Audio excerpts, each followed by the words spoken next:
Tervist! Olen jõudnud oma kodustuudio mõistliku hinnaga sarja teise videoni.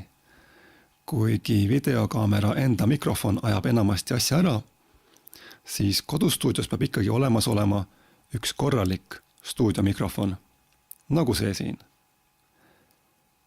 Teemegi karbi lahti. Kaasas on mõned olulised paberid, milles leiduv teave on soovitav läbi lugeda.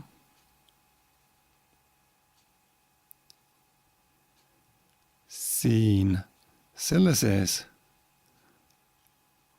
on mikrofon ja siit seest leiame ämbliku. Korralik ja hea ei tähenda tingimata väga kallist. Mina otsustasin T-Bone SC400 kasuks.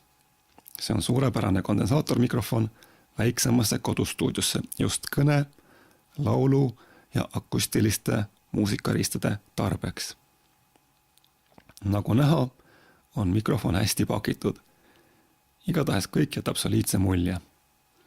Hind oli sellel 70 euro ringis, ehk siis hinna ja kvaliteedisuhe on väga paigas. Võib ju väita, et väga hea mikrofoni saad sa alles siis, kui käid välja summa suurusjärgus nii 1000 kuni 6000 eurini. Kuid ühel tavalisel YouTuberil pole selliste mikrofonidega eriti midagi peale hakata. Kui selle SC400 omadustest peaks väheks jääma, siis on ilmselt juba oma tegemiste tarbeks targem juba rentida professionaalne stuudio. Seda mikrofoni on hea käes hoida, kuid pigem on see mõeldud ikkagi jala külge kinnitamiseks. Ämbliku küljes olevat kinnitust saab liigutada ja mikrofon pannakse siis sellest läbi ja ongi kõik. Jala või toe pead sa eraldi juurde hankima.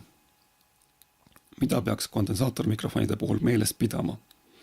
Käes hoides tunduvad need suhteliselt rasked ja on tugeva ehitusega, kuid kindlasti peaks vältima nende viskamist või maha kukkumist.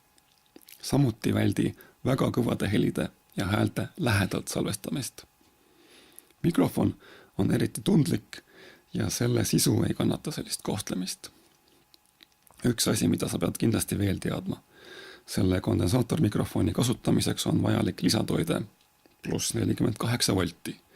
Ehk siis sul on tarvis helipulti või mikrofoni eelvõimendit, millel on vastav valmidus olemas.